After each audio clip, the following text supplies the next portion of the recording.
आइए मैं बताता हूँ आपको छोटी सी कहानी दर्द भरी जो हमारे साथ घटी।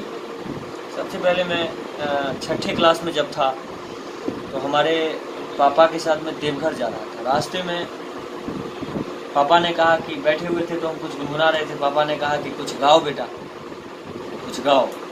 सब लोग के बीच में मैं स्टेशन पर गाना शुरू कर दिया, क्योंकि कलाकार जो होता है वो पागल होता है, प्यार का भूखा होता है। तो मैं जब वहाँ पहुँचा स्टेशन, उसके बाद मैं देवघर के रास्ते में ट्रेन में गाता गया। वहाँ गया था मैंने भोजपुरी भजन कि मंगला के मौगी जातिया देवघर, मंगला के मौगी जातिया देवघर, पहिर के गेरुआ साड़ी, सजनवा हमरो के बलमुआ हमरो के, सजनवा हमरो के धराइदा, पटना से कौनो गाड़ी। उस समय गए थे तो वहाँ पर बहुत सारे लोगों का प्यार आशीर्वाद मिला। किसी ने रसगुल्ला दिया, किसी ने गुलाब जामुन दिया, किसी ने पैसे दिए। इतना प्यार मिला कि मैं उस दिन से मन में ठान लिया कि मैं बनूंगा तो कलाकार। और उसके बाद जब मैट्रिक कर लिया तो इस बीच में कुछ नहीं, गाना गाता था बस बाथरूम सिंगर की तरह। एक स्कूल में गाना तो कभी वहाँ गाना तो कभी यहाँ, रस्ते पैरे कहीं शुरू हो जाते थे।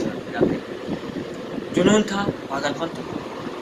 तो उसके बाद क्या हुआ कि हमारे पापा मैट्रिक करने के बाद उन्होंने कहा इंजीनियरिंग करने के लिए तुम बाहर जाओ। उन्होंने भेज भी दिया। मैं बोला संगीत में गाना गाऊंगा। उन्होंने कहा कुछ नहीं, तुमको बाहर जाना पड़ेगा। मैं ज़बरदस्ती गया बाहर भैया के पास, लेकिन मैं 1 महीना भी नहीं रुक पाया और भाग आया वहाँ से। उसके बाद मैं एक फूफा जी हैं हमारे, उनके पास चला गया। चंद्रभूषण सुधांशु झा है। उन्होंने कहा कि तुम्हारी आवाज़ सीरियस बहुत अच्छी है, तुम आगे बढ़ सकते हो, मुझे विश्वास है।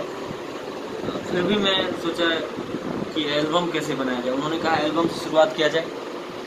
तो उन्होंने मुझे पहले बताया ऐसे गाना है, ऐसे गाना है। फिर मैं एल्बम बनाया। तो पहले एल्बम में एक हमारे इधर के कलाकार हैं, माननीय आदरणीय बड़े अच्छे कलाकार हैं, कपूर साहब नाम है उनका। उनके यहाँ मैं गया तो एल्बम का पैसा भी ले लिया गया। एल्बम भी आज तक तैयार नहीं हुआ और उसमें पैसा हमारे पापा इन्वेस्ट किए थे सबसे पहले। तो वो पैसा आज तक नहीं लौटा, ना एल्बम बना। एल्बम वैसे ही धरा का धरा रह गया। और मुझे याद है उसके बाद मेरे पापा ने आज तक एल्बम के लिए पैसा का कभी नहीं कदर किया। मैं कभी भी मांगा तो वो पैसा के लिए कभी देने के लिए तैयार ही नहीं थे। फिर मैं खुद से एक ट्रॉली पकड़ा गाने के लिए। ट्रॉली में गाने लगा, गुनगुनाने लगा। वहाँ से कुछ पैसे एकत्रित होने लगे प्रोग्राम के माध्यम से। उसके बाद एल्बम बनाया मैं सबसे पहले। कुछ रिस्पॉन्स मिला अच्छा। फिर ट्रॉली पर गाते गाते एल्बम बनाते, गाते गाते एल्बम बनाते, ऐसे करते करते 2 साल में, सबसे पहले 1 साल तक तो मैं ट्रॉली पर गाया। उसके बाद मैं छोड़ दिया ट्रॉली। जब रिस्पॉन्स अच्छा मिलने लगा तो फिर मैं प्रोग्राम बहुत सारे करने लगा। बहुत सारे लोगों का प्यार आप लोग देते रहे प्रोग्राम में, करता रहा प्रोग्राम। और बारी बारी से ऐसा हुआ कि फिर वेब कंपनी से अब अच्छा प्रोजेक्ट आता है मेरा, चंदा म्यूजिक से, चंदा कंपनी से आता है, सोनोटेक से आता है। सब लोग मेरे पीछे ध्यान देते हैं, सारे कंपनी वाले भी। तो ये सब आप लोगों का आशीर्वाद है, प्यार है।